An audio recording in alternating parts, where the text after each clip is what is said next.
नमस्कार दोस्तों। आप लोगों ने बुरारी हत्याकांड के बारे में जरूर सुना होगा, जिसमें एक फैमिली ने अंधविश्वास के चलते एक साथ मिलकर आत्महत्या कर ली थी।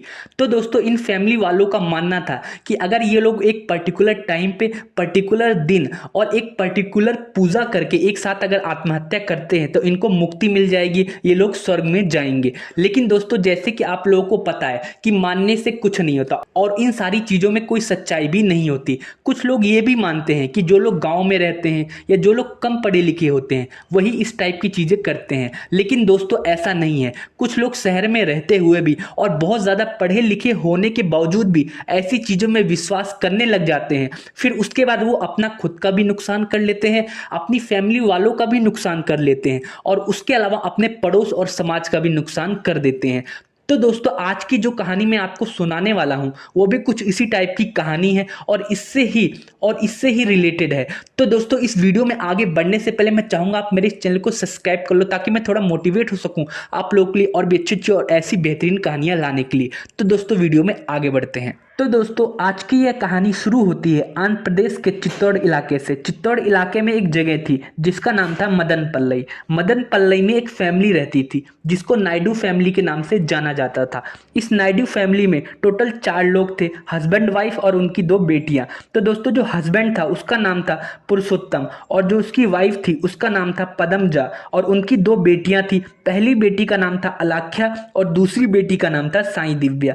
जो अलाख्या थी ये भी पढ़ने में बहुत तेज थी और ये घर की बड़ी बेटी थी, और जो दूसरी बेटी थी उसका नाम था साई दिव्या। ये सारे लोग बहुत ही ज्यादा पढ़े लिखे थे। मतलब जो पुरुषोत्तम दास था वो गवर्नमेंट डिग्री कॉलेज में केमिस्ट्री का प्रोफेसर था। उसके अलावा जो उसकी वाइफ थी पदमजा, वो भी गोल्ड मेडलिस्ट थी, वो भी मास्टर इन साइंस में, मतलब साइंस के अंदर इन्होंने गोल्ड मेडल जीता हुआ था। इसके अलावा जो इनकी दोनों बेटियां थी ये भी बहुत पढ़ी लिखी थी। जो इनकी बड़ी बेटी थी अलाख्या, इन्होंने भोपाल से डिप्लोमा मैनेजमेंट में करी थी और ये आईएएस बनना चाहती थी। इसके अलावा जो इनकी छोटी बेटी थी दिव्या, इसने ग्रेजुएशन कर रखा था और ये म्यूजिक इंडस्ट्री में काम करना चाहती थी। तो ये AR रहमान के एक इंस्टीट्यूट में म्यूजिक की ट्रेनिंग लेती थी। तो आप इसी बात से समझ सकते हैं कि फैमिली के चारों लोग कितने ज्यादा पढ़े लिखे, एजुकेटेड और एक वेल सेटल्ड थे। मतलब हस्बैंड वाइफ भी बहुत अच्छी जगह काम करते थे, इनके पास अच्छी इनकम थी। मतलब हम किसी तरीके से कह नहीं सकते कि इनके पास ज्ञान की कमी थी या इनके पास पैसों की कमी थी जिसकी वजह से इन्होंने कुछ ऐसा कांड किया।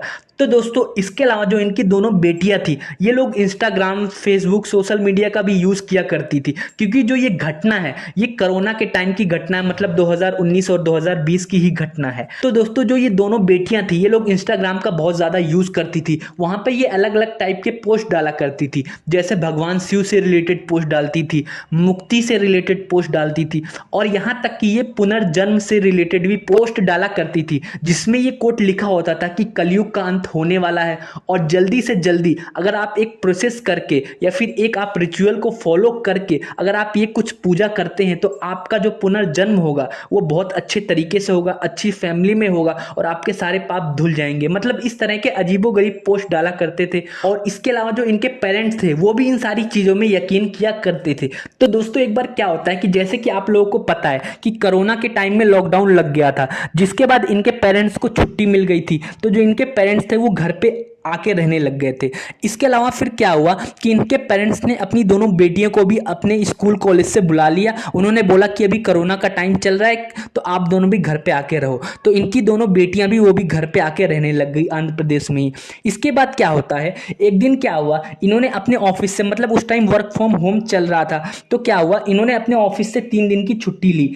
23 जनवरी 2021 से लेके 25 जनवरी 2021 तक की इन्होंने छुट्टी ली। मतलब 3 दिन की छुट्टी ली, क्योंकि जैसे कि आप लोगों को पता है कि स्कूल कॉलेज बंद थे लेकिन फिर भी बीच बीच में जाना पड़ता था। इसके अलावा वर्क फ्रॉम होम करना पड़ता था, तो शायद इन्होंने इसलिए छुट्टी ली होगी। तो उसके बाद क्या हुआ, इन्होंने छुट्टी लेने का जो रीज़न बताया वो ये बताया कि वो पूजा करने वाले हैं जिसके लिए इनको 3 दिन की छुट्टी चाहिए। तो ये लोग नॉर्मली ज़्यादा छुट्टी करते नहीं थे, तो कॉलेज और इंस्टीट्यूट वालों ने इन दोनों को छुट्टी दे दी। उसके बाद क्या हुआ, इनके घर में पूजा होने लग गई। मतलब मतलब 23 जून 2021 को पूजा की शुरुआत हुई।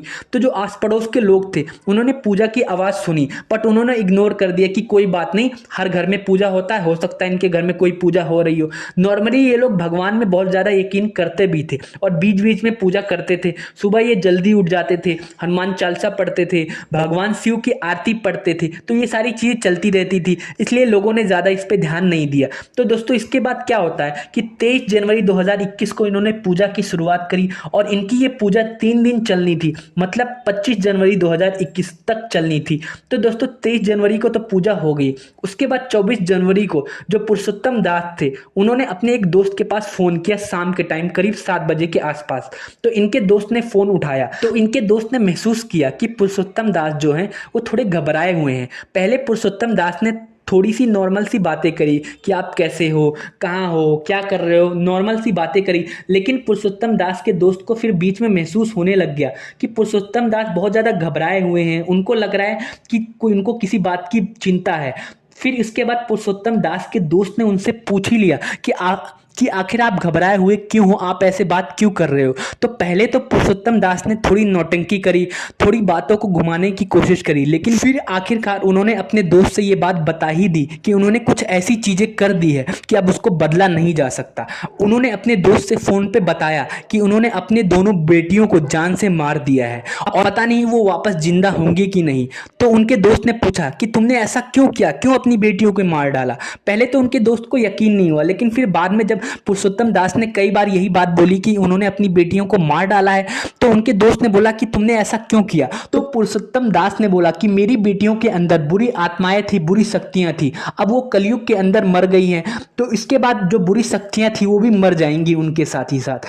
इसके अलावा 25 तारीख 2021 को ये दोनों मेरी बेटियां दोबारा जिंदा हो जाएंगी, लेकिन इस बार जो बुरी शक्तियां हैं वो उनके साथ नहीं आएंगी। तो इस वजह से हमारी बेटियों का दोबारा पुनर्जन्म होगा और वो पवित्र होंगी और उनके अंदर किसी तरह की बुराई नहीं होगी, और हम लोग भी अब थोड़ी देर में मरने वाले हैं और हम लोग भी 25 तारीख को दोबारा जिंदा हो जाएंगे, एक नए शरीर और एक नई आत्मा के साथ। इसके बाद जैसे ही पुरुषोत्तम दास के फ्रेंड ने ये सारी बातें सुनी, वो बहुत ही ज़्यादा घबरा गया। उसने तुरंत फ़ोन काटा और जल्दी से अपने दोस्त के घर पे, मतलब पुरुषोत्तम दास के घर पे आने के लिए अपने घर से निकल गया।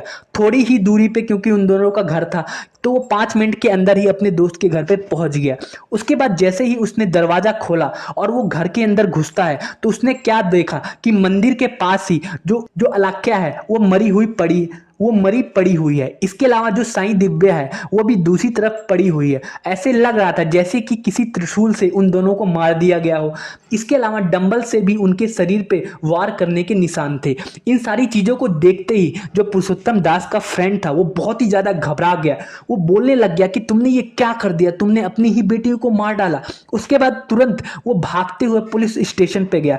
पहले तो पुरुषोत्तम दास ने उसको बहुत ज़्यादा रोकने की कोशिश करी कि इन दोनों को कुछ नहीं हुआ, ये दोनों 25 तारीख को वापस जग जाएंगी, जिंदा हो जाएंगी। लेकिन पुरुषोत्तम दास के फ्रेंड ने इन सारी चीज़ों को नहीं सुना और वो वापस भागते हुए, मतलब वो किसी तरीके से घर से निकल गया और फिर उसके बाद वो तुरंत पुलिस स्टेशन गया।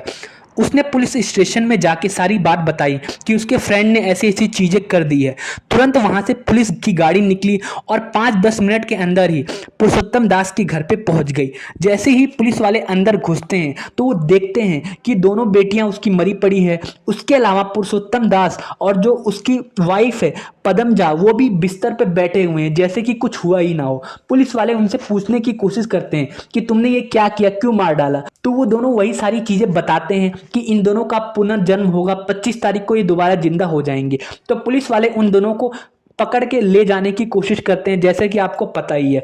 उसके बाद क्या होता है, वो दोनों मना करते हैं कि हम दोनों नहीं जाएंगे, हम दोनों नहीं जाएंगे, हम दोनों को भी मरना है, टाइम हो गया हमारे जाने का और हम दोबारा जन्म लेंगे। लेकिन पुलिस वाले नहीं मानते। तो उसके बाद वो दोनों फिर बोलते हैं कि हमें थोड़े टाइम का मोहलत दो, मतलब 7 से 8 घंटे का टाइम दो, सुबह होते ही हमारी बेटियां और हम लोग दोबारा जिंदा हो जाएंगे। लेकिन जैसे कि आप लोगों को पता है कि कानून इन सारी चीज़ों में नहीं मानता, उन दोनों को जबरदस्ती पुलिस वाले उठा के ले जाते हैं। तो दोस्तों इसके अलावा मैं एक वीडियो अटैच करता हूं जिसमें आप देख लोगे कि जो पदमजा थी उस टाइम उसकी मानसिक स्थिति क्या थी, वो कैसी बातें कर रही थी। ये रियल वीडियो है।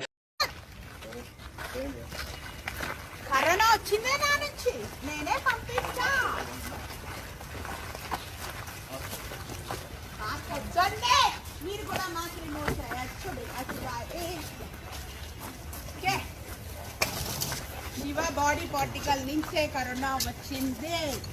ఈ కలి సంహార చేసేటప్పుడు మిగిలిన చెత్త ఉంది కదా, ఆ దులపడానికే నేను కరోనా వైరస్ ని నా బాడీ పార్టికల్ నుంచే పంపించాను. చైనా నుంచి రాలేదు.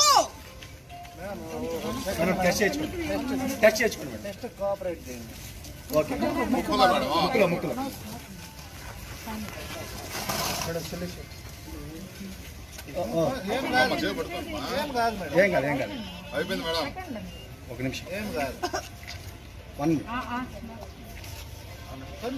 I'm having halahal in my throat. No need to test me for corona. One second. You are insulting me. तो दोस्तों जैसे कि आप लोगों ने ये वीडियो देख ली, आप देखो इसकी मानसिक स्थिति क्या है। ये इतना पढ़ी लिखी होने के बावजूद भी इन सारी चीज़ों में यकीन करती थी। तो दोस्तों जब पुलिस वाले इसको ले गए पुलिस स्टेशन, उस टाइम ये सारी चीज़ें कर रही थी और उस टाइम कोरोना का टाइम था, इसलिए इसका चेकअप भी हो रहा है जैसे कि आप वीडियो में देख रहे हो। तो जब पुलिस वालों ने इन दोनों से 2-3 दिन तक लगातार पूछताछ करी, उसके बाद भी इन दोनों ने कुछ भी साफ साफ नहीं बताया और ये दोनों यही बोलने लग गए कि हमारी बेटियां वापस आएंगी। फिर पुलिस वालों ने इनको बताया कि तुम्हारी बेटियां अभी तक वापस जिंदा नहीं हुई है और जिस तारीख की तुमने बात करी थी उसको गुजरे 2-3 दिन हो चुके हैं। तो उसके बाद ये दोनों बोलते हैं कि तुम लोगों की वजह से मेरी बेटियां वापस जिंदा नहीं हुई, तुम लोगों ने उस पूजा को अच्छे से नहीं करने दिया, तुम्हारी वजह से हमारी बेटियां मर गई और तुम्हारी वजह से हम बर्बाद हो गए। उसके बाद क्या होता है, पुलिस वाले उनसे दोबारा अच्छे से पूछताछ करने की कोशिश करते हैं। तो वो लोग बताते हैं कि हम लोग भगवान शिव में बहुत ज़्यादा यकीन करते थे। इसके अलावा हम लोगों का मानना था कि अगर हमारे अंदर जो भी पाप है, अगर हम कलयुग के अंत से पहले अगर हम अपने आप को इस पाप से मुक्ति कर लेते हैं तो जो हमारा पुनर्जन्म होगा, मतलब जब हम दोबारा जिंदा होंगे तो हमारी बॉडी एक नए सोल के साथ जिंदा होगी। इसके अलावा हमारे अंदर कोई पाप नहीं होगा, हमारी जो फैमिली होगी वो अच्छे से और सुख चैन से जी पाएगी पुनर्जन्म में।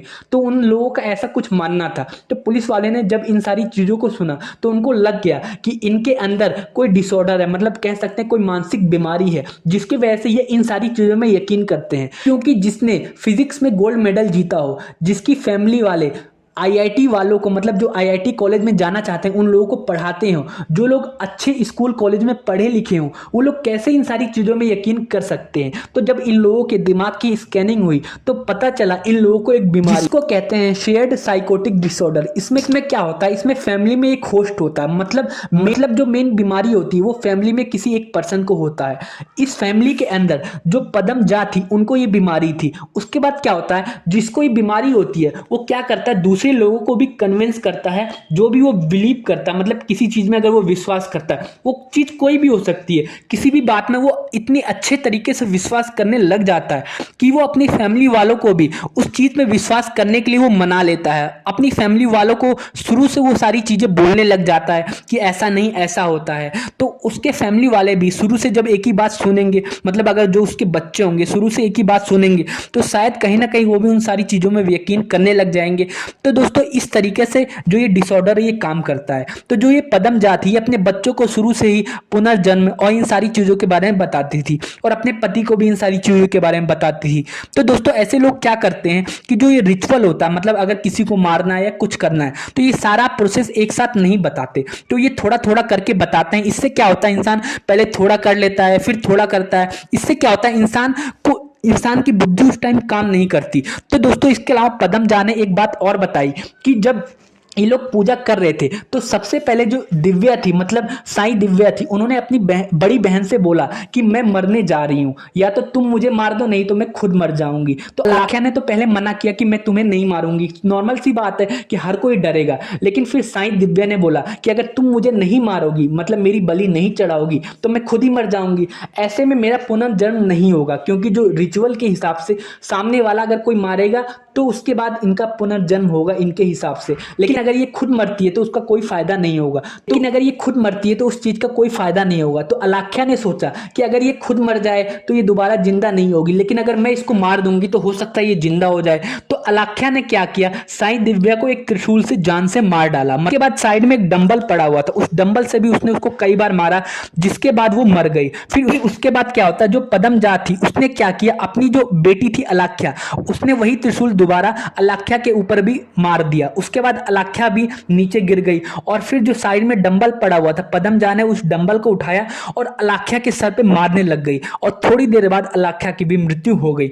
इस तरीके से उनकी दोनों बेटियों की मृत्यु हुई। इसके बाद क्या हुआ, गलती से पुरुषोत्तम दास ने अपने फ्रेंड को कॉल कर दिया और डर की वजह से शायद उसने सारी बात अपने फ्रेंड को बता दी और फिर उसके बाद पुलिस वाले आ गए। लेकिन अगर पुरुषोत्तम दास अपने फ्रेंड को यह बात नहीं बताते तो हो सकता था थोड़ी देर बाद पुरुषोत्तम दास और पद्मजा भी मर जाते। तो इसके बाद क्या होता, पुलिस वाले पहले उन लोगों का इलाज करते हैं, उसके बाद कोर्ट उन लोगों को उम्र कैद की सजा सुनाती है और उनको जेल में डाल दिया जाता है। तो दोस्तों आप लोगों को इससे क्या सीख मिलती है कि पढ़े लिखे होने से कुछ नहीं होता, आपकी बुद्धि उस टाइप से डेवलप होनी चाहिए कि इनकी बुद्धि उस टाइप से डेवलप होनी चाहिए कि अंधविश्वास में कुछ नहीं रखा। हमें तंत्र मंत्र और या किसी ऐसी पूजा पाठ में यकीन नहीं करना चाहिए जिससे हमारे खुद का नुकसान हो और हमारी फैमिली का नुकसान हो। हमें भगवान में मानना चाहिए, भगवान में आस्था रखनी चाहिए, लेकिन अंधविश्वास में बिलीव नहीं करना चाहिए। हमारे जो गीता है, पुराण है, वेद हैं, उनमें ये सारी चीज़ें नहीं दी हुई है, तो हमें इन सारी चीज़ों में विश्वास भी नहीं करना चाहिए।